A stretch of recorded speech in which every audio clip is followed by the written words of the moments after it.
Hi, and welcome to another Minisode of Founder Diaries. Thank you so much for being here. If you've watched all the episodes up to now, thank you so much for showing us love. Make sure to subscribe on our platform that you're listening to this on. It's really important and helps us keep pushing and bring you another season. On today's episode, I am actually answering a question that I've asked some of the guests and just to explore what are some alternative ways we can try to get our business out there. So, one of the questions that I asked was, how would you market your business if social media didn't exist? And so, this means no Facebook, no Instagram, no TikTok, no Pinterest, no all of those other platforms. I think the first thing that I would actually do, and this idea I got when we did our last Black Friday, we got a mascot actually to walk around town with like a t-shirt that basically had our logo and was giving out flyers. I think I would do that consistently and then make the mascot kind of like our brand, like make him a personality of our brand. So we would make it a constant thing. Maybe have him come up with a signature thing that he tries to do with people because it's like novel, it's an interesting thing, it's funny. So maybe we'd have a signature pose that he does with clients or people that meet him on the road. And I think what we would do is we would have him maybe take pictures with them and then would maybe have a display in the store where these pictures just kind of like roll. Obviously, we'll have to get consent and waivers and all of that. But now when you're in our store and you see those pictures, you're like, oh, I want a cool picture with the bear so that also I can be in that photo in the store. So I think we would do that. Secondly, I would do, and maybe have the mascot move around to like different cities and maybe now do like in-person activations like all around the country and maybe even East Africa if possible.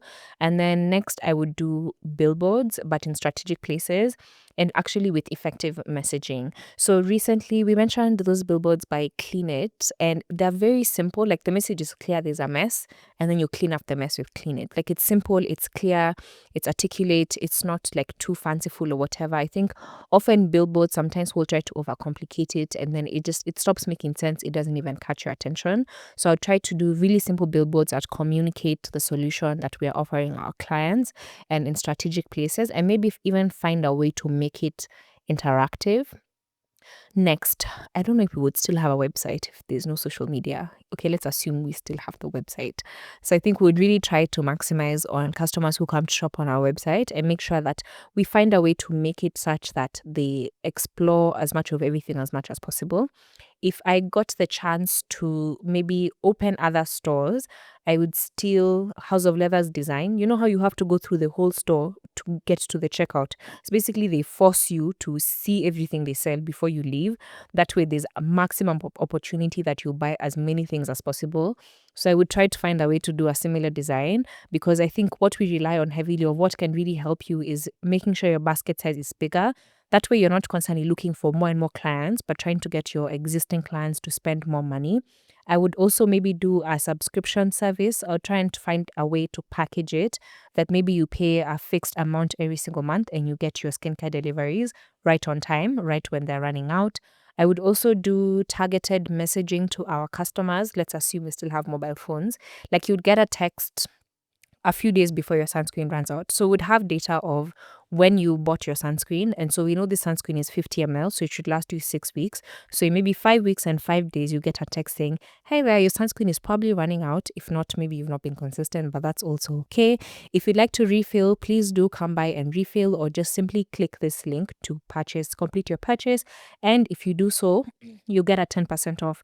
So that way we make the process a lot easier for clients and you're always constantly top of mind. I would also try and do more in person, like trying to get more customers in person. I would try and visit institutions where our customers probably exist.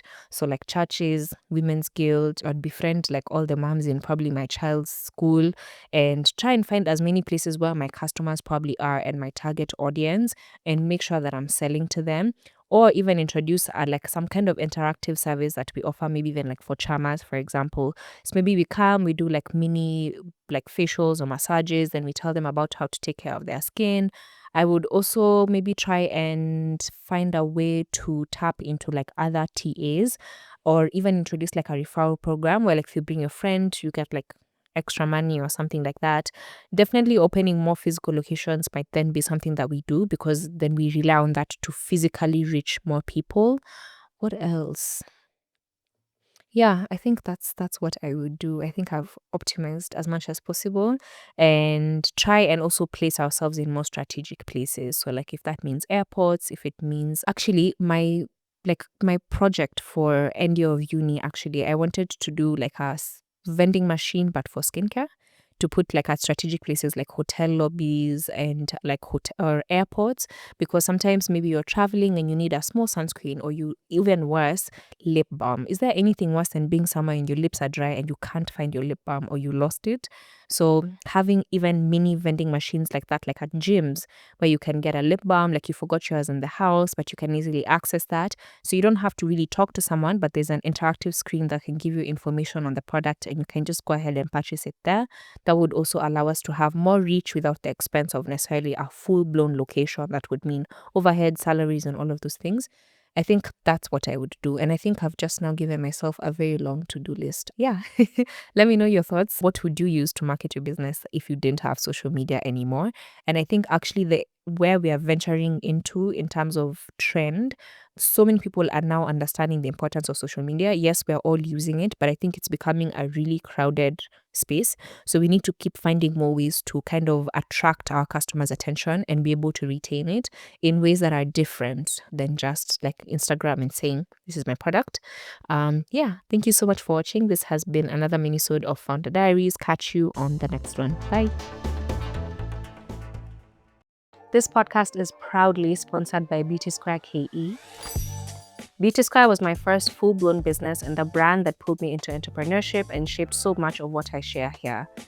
In many ways, this podcast is an ode to that journey, the lessons, the growth, and the courage to start before everything was figured out.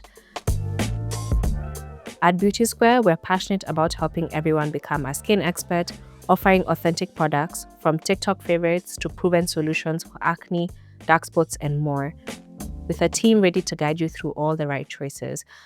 Visit us at our CBD or Lavington branches for expert treatments like facials, waxing, body scrubs, and massages from our sister brand Sage. Find us on Instagram, Facebook, and TikTok at beautysquare.ke and at Sage Skin, spelled SAGESKNN. And thank you for tuning in.